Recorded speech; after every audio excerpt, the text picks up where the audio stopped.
আসসালামু আলাইকুম। কেমন আছেন আপনারা সবাই? আশা করি সবাই আল্লাহর রহমতে ভালো আছেন। আমিও আলহামদুলিল্লাহ ভালো আছি। তো এই তো সকাল, সকাল একটা ব্লগ নিয়ে আসলাম। এটা হচ্ছে ১৪ই এপ্রিল পয়লা বৈশাখের ব্লগ ছিল। ওইদিন হচ্ছে আমার ঘরের অবস্থা ঠিক এমন ছিল। বেলকনি থেকে বাইরের কাপড়-চোপড় এনে রাখছিলাম।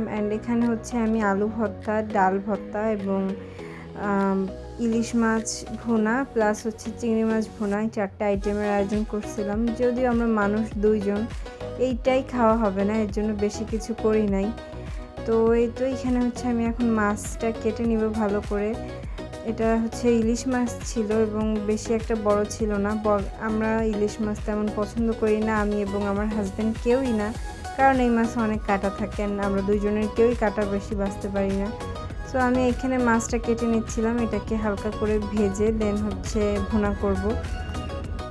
তো আমি যে মাছটাকে চড়াই দিছি চুলায়, প্রথমে পেঁয়াজটাকে ভেজে নিচ্ছিলাম। এখানে হচ্ছে আলু ভর্তার জন্য পেঁয়াজ ঝাল সব ভাজা শেষ। ওইদিন হচ্ছে আমি একটু নতুন করে ভর্তা মানে অন্যরকমভাবে বানাইছিলাম। আনফরচুনেটলি অনেক মজা হয়েছিল।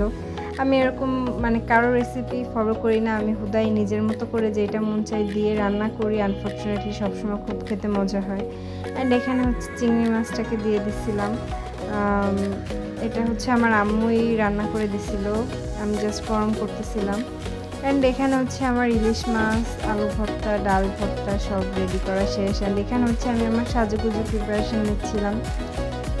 আমি ফাইনালি রেডি হয়ে গেছি। আমি হচ্ছে ওদিন একটা সুতির নর্মাল শাড়ি পরছিলাম। যদিও আমার কালেকশানে ২ টা শাড়ি ছিল এক্সট্রা, আরও গর্জিয়াস ছিল, বাট আমার হাজব্যান্ড বললো এটাই পরতে গরমের মধ্যে কমফোর্টেবল হবে। সো আমি এটা পরে রেডি হয়ে যে কতক্ষণ ঢং করতেছিলাম।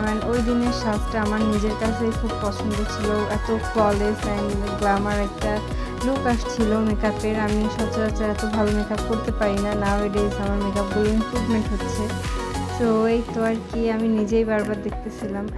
এই হচ্ছে আমাদের বাইরের কিছু ক্লিপ।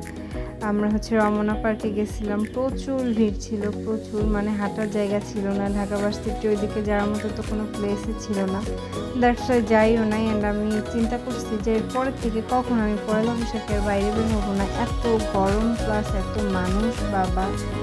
যাই হোক, তো আমরা আর কি ঘোরাফেরা শেষ করে দেন হচ্ছে বাসার দিকে রওনা দিব। তো তখন হচ্ছে আমরা পার্ক থেকে বের হয়ে যাওয়ার জন্য বের হচ্ছিলাম। এই দেখেন রাস্তায় কী পরিমাণ মানুষ, এত মানুষ মানে আমি আমার লাইফে দেখি না, এটি খুলনায় আরও ভালো।